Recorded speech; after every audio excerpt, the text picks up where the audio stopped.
കിഴക്കുദിച്ച നക്ഷത്രം. കിഴക്ക് നിന്ന് വന്ന ജ്ഞാനികൾ കാലിത്തൊഴുത്തിലെത്തി. അവർ അവിടെ പ്രവേശിച്ച് ശിശുവിനെ അമ്മയായ മറിയത്തോടുകൂടി കാണുകയും അവനെ കുമ്പിട്ട് ആരാധിക്കുകയും ചെയ്തു. നിക്ഷേപപാത്രങ്ങൾ തുറന്ന് പൊന്നും കുന്തിരുക്കവും മീറയും കാഴ്ചയർപ്പിച്ചു. കിഴക്കുദിച്ച നക്ഷത്രമാണ് പൂജരാജാക്കന്മാരെ പുൽക്കൂട്ടിലേക്ക് വഴി കാണിച്ചത്. ക്രിസ്തുവിലേക്ക് യാത്ര ചെയ്യുന്നവർക്ക് മാർഗദീപമാകാനാണ് ഓരോ ക്രിസ്ത്യാനിയും വിളിക്കപ്പെട്ടിരിക്കുന്നത്. ഇപ്രാവശ്യത്തെ ക്രിസ്മസിന് നമുക്കും ഉണ്ണിയെ ഈ 3 സമ്മാനങ്ങളുമായി വരവേൽക്കാം.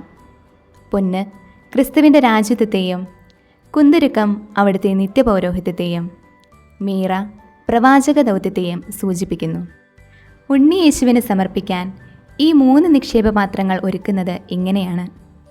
നോമ്പ് ദിനങ്ങളിൽ നാം നടത്തുന്ന ത്യാഗത്തിൻ്റെയും ആശയടക്കങ്ങളുടെയും ഇഷ്ടമുള്ളവ വർജിക്കുന്നതിലൂടെയും നാം സമാഹരിക്കുന്ന തുക പാവപ്പെട്ടവർക്ക് പങ്കുവയ്ക്കാം.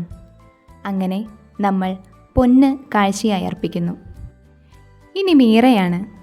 നാം വിളിക്കപ്പെട്ടിരിക്കുന്നത് പ്രവാചക ദൗത്യത്തിന് വേണ്ടിയാണ്. ഒരുക്കത്തിൻ്റെ 25 ദിനങ്ങളിൽ നമുക്ക് ഓരോ വചനം ഹൃദ്യസ്ഥമാക്കാം, മറ്റുള്ളവരുമായി പങ്കുവയ്ക്കാം.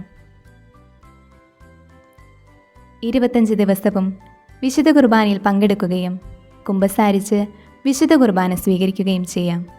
കുന്തിരുക്കം സുഗന്ധം പരത്തുന്നത് പോലെ നമ്മുടെ കൊച്ചു കൊച്ചു കഴിവുകൾ മറ്റുള്ളവരെ സന്തോഷത്തിലേക്ക് നയിക്കുന്നതിനായി നമുക്ക് വിനിയോഗിക്കാം. പൊന്നും മീറയും കുന്തിരുക്കവുമായി വന്ന ജ്ഞാനികൾക്കും കാഴ്ചയർപ്പിക്കാൻ വകയില്ലാതെ എത്തിയ ആട്ടിടയന്മാർക്കും തുല്യ പരിഗണന നൽകിയ ഇടമാണ് ക്രിസ്തുവിൻ്റെ കാലിത്തൊഴുത്ത്. അവിടുത്തെ പിറവിയുടെ ഓർമ്മകൾ ആഘോഷമാക്കുമ്പോൾ സഹചരെ വലിപ്പച്ചെറുപ്പമില്ലാതെ ചങ്കോട് ചേർത്ത് പിടിക്കാൻ നമുക്കാവട്ടെ. ക്രിസ്തുവിനെ കണ്ടെത്തുവാൻ വെട്ടം കാട്ടുന്ന നക്ഷത്രമാകട്ടെ നമ്മുടെ ജീവിതം.